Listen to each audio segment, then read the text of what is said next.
मैं युवराज आनंद स्वागत करता हूँ आपके अपने यूट्यूब क्लास युवराज के स्मार्ट क्लास में। यहाँ पे आप मुझे सब्सक्राइब कीजिए, लाइक कीजिए और ज़्यादा से ज़्यादा शेयर कीजिए।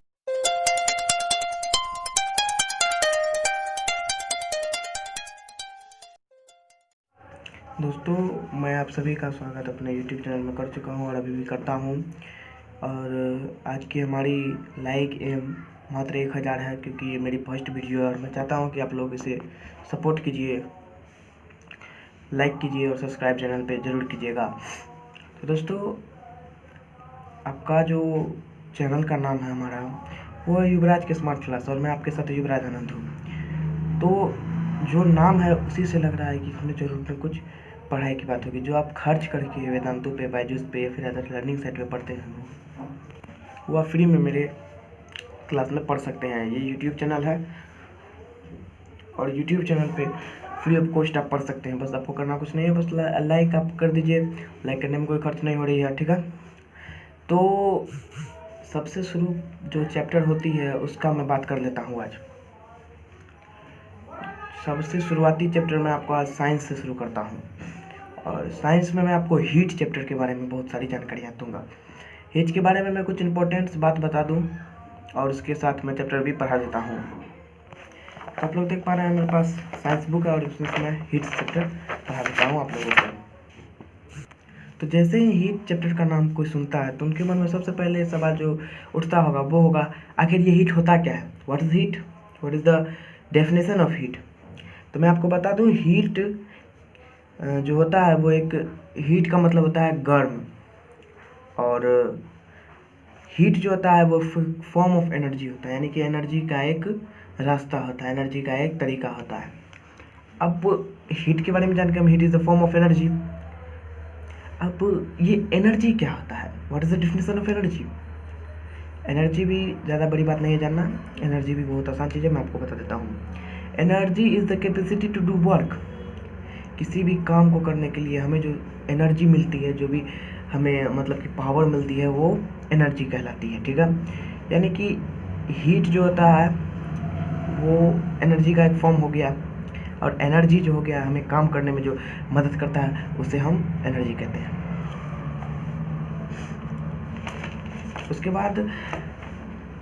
उसके बाद आप लोग पूछ सकते हैं कि हम कैसे इसको महसूस कर सकते हैं, हीट है या कोल्ड है। ओके, तो करना कुछ नहीं है, एक आप पतीले को, पानी के पतीले को गैस स्टोव पे चढ़ा दीजिए, उसे कुछ समय के लिए गर्म कीजिए। जैसे ही वो गर्म हो उसे उतार के वापस से उसको एक सुरक्षित स्थान पे रख दें, जहाँ पे कि किसी बच्चे के हाथ ना पहुँचे, और आप खुद उसे हल्का सा टच करके देखिए, ठीक है। हल्का सा टच करने पे आपके हाथ में कुछ महसूस होगा, जो आपको गर्मी महसूस होगी वही हीट कहलाता है। अगर गर्म महसूस हुआ तो हीट हो गया, या फिर आप अगर तुरंत पानी को लिए, ठंडी पानी को, उसको फ्रीज करके उसको फिर से हाथ में टच करते तो ठंडा महसूस होगा। बस ये था हीट कैसे मापा जाएगा, हीट को कैसे फील किया जाएगा, ये हीट है कोल्ड है। अब एक और जो इसमें मेन बात होती है वो होती है कितना हीट है, कितना कोल्ड है, ये तो मापेंगे। अब वो कितना हीट है, कितना कोल्ड है, ये तो मापना है, तो उसे भी हम माप के बता देंगे। इस जो पोर्शन हम बताएं अभी कि कैसे हीट को मापा जाएगा, कितना हीट है कितना कोल्ड है, उसे कहते हैं हम हाउ हॉट और कोल्ड। ओके, मैं आपको बुक में दिखा देता हूँ। यहाँ पे देखिए, यहाँ पे आप देख पा रहे हैं हाउ हॉट और कोल्ड। तो मैं बुक भी रखता हूँ अपने पास, जो कोई जानकारी है मेरे पास अगर कहीं छूट जाती है तो मैं आपको बुक से बता देता हूँ। तो आपको मैं कुछ लाइन्स से पढ़ के बता देता हूँ। When you touch an ice cube, मतलब कि आप जब बर्फ की सिल्ली को छूते हैं, यस यू से इट इज़ कॉल्ड, यू से इट इज़ कॉल्ड, मतलब कि आप कहेंगे वाह ये तो बहुत ठंडा है। ऑन द अदर हैंड, यानी कि आप अपने दूसरे हाथ से, एक हाथ से हम आइस क्यूब को छू लिए तो एक हाथ चला गया, एक हाथ तो है, उस हाथ से आप मग ऑफ कॉफ़ी, यानी कि हॉट मग ऑफ कॉफ़ी को टच कीजिए। आप कहिएगा oh no it is very hot, मतलब कि ये बहुत गर्म है। तो आप जब ठंडे आइस क्यूब को छूते हैं तो वो बहुत आपको ठंडी लगती है, और जब आप मग ऑफ कॉफ़ी को छू लेते हैं तो वो बहुत ज़्यादा गर्म हो जाती है ना। तो अब ये तो हम समझ लिए कि गर्म है, कितनी गर्म है। तो अब किसी चीज़ की गर्मी को नापने के लिए हम थर्मोमीटर का यूज करते हैं। पता होगा मेजरिंग टेम्परेचर, थर्मोमीटर को जो है मेजरिंग टेम्परेचर के काम आता है। इसमें 2 स्केल होता है, एक फ़ारेनहाइट होता है और एक सेल्सियस होता है। अब हम कुछ थर्मामीटर से रिलेटेड भी बात बता देते हैं। ओके, थर्मामीटर में स्केल होता है जो कि फ़ारेनहाइट और सेल्सियस कहलाता है, ठीक है। थर्मामीटर में किंक होता है और हर एक थर्मामीटर में, यानी कि एक होता है मेडिकल थर्मामीटर, एक होता है लेबोरेटरी थर्मामीटर, तो दोनों में अलग अलग चीज़ें हो जाती हैं, ठीक है। तो मैं आपको दोनों के बारे में अच्छे से बता देता हूँ। सबसे पहले मैं आपको क्लिनिकल थर्मामीटर के बारे में बता देता हूँ। क्लिनिकल थर्मोमीटर यानी कि जो डॉक्टर के पास होता है, देखिए आप लोग टिक टिक टिक टिक करता रहता है doctors thermometer. Use the Fahrenheit scale, वो लोग एफ देखते हैं, सी नहीं देखते हैं। एक रहता है डिग्री करके, डिग्री एफ, मैं नीचे में लिख रहा हूँ, आप देख लीजिए, डिग्री एफ रहता है, यानी कि फ़ारेनहाइट बनाते हैं, ठीक है। On which ice melts 32 degree and water boils 212 degree Fahrenheit. जो वो लोग फ़ारेनहाइट स्केल यूज करते हैं उसके हिसाब से अगर देखा जाए तो जो आइस जो होता है, आइस बॉग जो मैंने बताया कि बर्फ़ किस लिए, वो ठंडी होने लगती है 32 डिग्री पर और फिर गर्म 212 डिग्री पर होने लगती है पानी फ़ारेनहाइट के हिसाब से। उसी तरह अगर हम जो इससे नापेंगे क्लिनिकल फ़ारेनहाइट तो हो गया, और इससे सेल्सियस से, तो वो भी मैं बता देता हूँ। सबसे पहले तो मैं आपको बता दूँ कि जो इनके बीच में जो दो पॉइंट हो रहती है, थर्मामीटर के बीच में जो 2 पॉइंट रहती है, यहाँ पे देखिए मैं आपको बुक्स में दिखाता हूँ। यहाँ पे देखिए, यहाँ पे 2 पॉइंट है, आपको नज़र आ रही होगी। यहाँ पे देखिए 2 पॉइंट आपको नज़र आ रहे हैं, यहाँ पे नज़र आ रहे हैं, यहाँ पे सॉरी, ये जो 2 पॉइंट है, इनकी जो बीच की जो 2 पॉइंट है, तो उसके बीच की तो कुछ ना कुछ तो डिस्टेंस होती होगी। ये 180 इक्वल डिवीज़न में बांट दिया जाता है, यानी कि ये जो 2 है, इसके नीचे छोटी छोटी करके 180 लाइनें रहती है। ओके, 180 लाइनें होती है और सारी लाइनें 1 डिग्री फ़ारेनहाइट यूज करते हैं, यानी कि जैसे कि इतना है तो यहाँ पे एक होगा, वो 1 डिग्री फ़ारेनहाइट यूज़ करती है। तो हम तो जान के क्लिनिकल थर्मामीटर क्या होता है, जो डॉक्टर्स के पास होता है। अब हम जानते हैं लेबोरेटरी थर्मामीटर क्या होता है, जो साइंटिस्ट के पास होता है।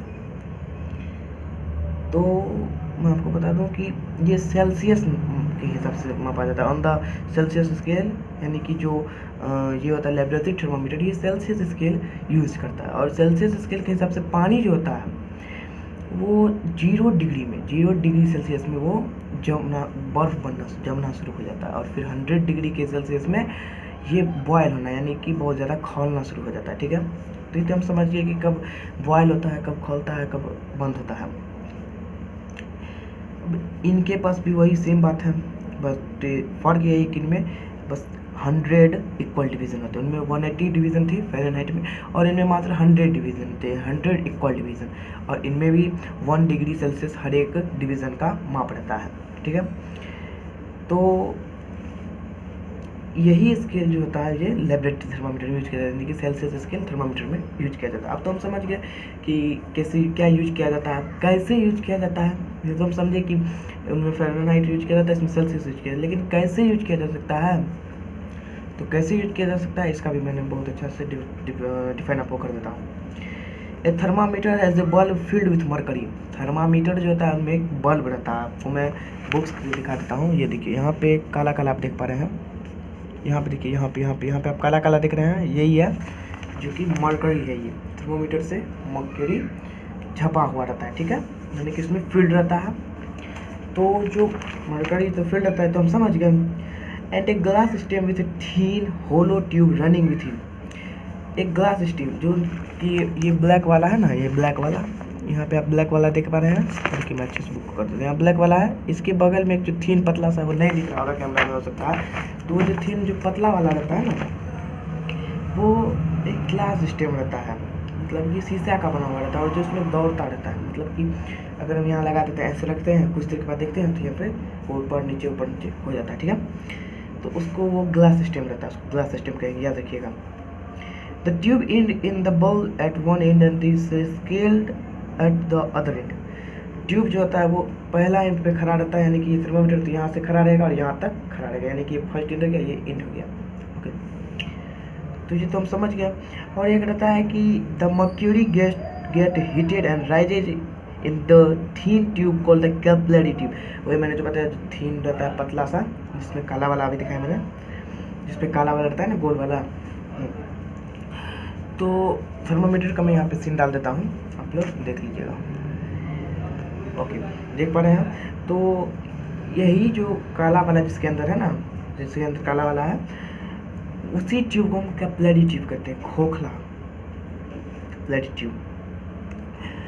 उसके बाद क्लिनिकल थर्मोमीटर में किंक होता है कैपिलरी ट्यूब में, ताकि वो ऊपर नीचे जाए तो गिर ना सके। जैसे कि काला वाला ऊपर गया तो हो सकता है गिर जाए, इसीलिए वो कैपिलरी ट्यूब इसके साथ बढ़ता रहता है, उससे एक नीचे रहता है ताकि उसे ठोस करके पकड़ा रहे। ठीक है, ये तो हम समझ गए कैसे यूज करते हैं, हम यूज करने के बारे में भी समझ गए। तो बॉडी के हीट के लिए हम समझ गए, लेकिन जो मेन बात थी वो हमने नहीं सीखा। हो सकता है मैं आपको नहीं बताया हूँ, और आप इससे पहले जान भी सकते हैं। ऐसा नहीं है कि मैं ही एक बढ़िया टीचर हूँ, आपसे जो आपको पढ़ा रहे हैं वो भी आपके बहुत बढ़िया टीचर हैं। द हॉटनेस ऑफ और coldness of a body is relative. मतलब समझे, शरीर की गर्माहट, शरीर की ठंडा पड़ना, ठंडापन जो होता है वो दोनों एक रिलेशन से बंधे रहते हैं, रिलेटिव रहते हैं, एक साथ रहते हैं। The temperature of the body is measure of A degree hotness of a body. ये डिग्री के हिसाब से नापा जाता है, जो गर्माहट रहती है बॉडी में वो डिग्री के हिसाब से नापा जाता है। We measure it by comparing it with a universal standard. एक यूनिवर्सल स्टैंडर्ड दिया जाता है सभी को, किससे आप मापिए, इससे आप मापिए। ये नहीं कहा जाता है कि आप 20 है तो 20 माप लीजिए, 40 है तो 40 माप लीजिए, ये नहीं, 40 डिग्री भी नहीं कहा जाता। ये कहा जाता है एक यूनिवर्सल रहता है जो कि पूरे होल वर्ल्ड यूज करता है, वैसे स्टैंडर्ड से इसको मापा जाता है। ठीक है, हमने 2 बातें सीखी अभी तक में। उसके बाद हम सीखे the Celsius and Fahrenheit scale are commonly used to measure temperature, ये भी हमने सीखा। तो अब जो है हीट के बारे में हम एक बार और रिव्यू देख लेते हैं, हमने हीट में क्या क्या पढ़ा है। Heat is a form of energy. Heat जो होता है ऊर्जा का स्रोत होता है। We use this energy to generate electricity among other things. तो हम इसमें इलेक्ट्रिसिटी बनाने के लिए इस हीट का, एनर्जी का यूज करते हैं। तो आज हमने सीख लिया, यानी कि हीट के बारे में बहुत कुछ सीखा आज मैंने। और दोस्तों जो मैंने बताया कि मेरे लाइक टाइम है 1000, तो आप ज़रूर कीजिएगा। और मैंने जो इसमें बताया कि अभी जो हीट होती है वो फॉर्म ऑफ एनर्जी होता है, एनर्जी का एक स्रोत होता है, ऊर्जा का। और एनर्जी इज़ वर्क, मतलब कि वर्क जिससे हम करते हैं, जो भी काम करते हैं उसका एक स्रोत होता है एनर्जी। एनर्जी के कारण हम वर्क सही से कर पाते हैं। तो दोस्तों ये मेरा पहला वीडियो है जो कि मैंने साइंस से रिलेटेड बनाया है। पसंद तो आना चाहिए आप लोगों को, जो होनहार बच्चे हों लोग हैं तो पसंद आएगी, क्योंकि इसमें बहुत सारे मैंने जानकारी के बात दिए हैं। और स्क्रीन शेयर भी मैंने अपने आप लोगों के साथ किया, स्क्रीन में भी बहुत कुछ बातें आपको सिखाया। थैंक यू दोस्तों, आज तो मैंने जो आपको सिखाया वो सिखाया। Bye bye.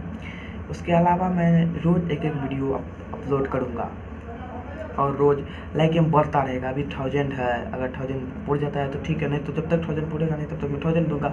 1000 पार कर जाएगा किसी वीडियो में तो मैं 1500 कर दूंगा। ऐसे करते करते मैं थोड़ा थोड़ा आगे बढ़ाऊँगा। ठीक है, तो साथ दीजिए, सपोर्ट कीजिए, ताकि मैं भी कुछ मतलब कि बढ़िया वीडियो आपके लिए लाते रहूँ। और इस वीडियो को भी दोस्तों लाइक कीजिएगा, सब्सक्राइब कीजिएगा और ज़्यादा से ज़्यादा शेयर कीजिए, ताकि ज़्यादा से ज़्यादा बच्चे पढ़ सकें। और मैं अपना परिचय दे दूँ, मैं युवराज आनंद हूँ। मेरी जो हॉबीज़ है वो भी मैं बता दूँ। हॉबीज़ है रीडिंग, प्लेइंग क्रिकेट। इसके अलावा मेरा घर पूर्णिया है, मैं पूर्णिया से पढ़ा रहा हूँ। आप चाहें तो जूम पर भी जुड़ सकते हैं। जूम पर जुड़ने के लिए आप लोग 8 बजे मेरे जूम आईडी पर जुड़िए। मेरा नंबर आप नोट कर लीजिए 9709326126। उसके बाद आप जूम पे जुड़ के मेरे साथ मीटिंग कर सकते हैं।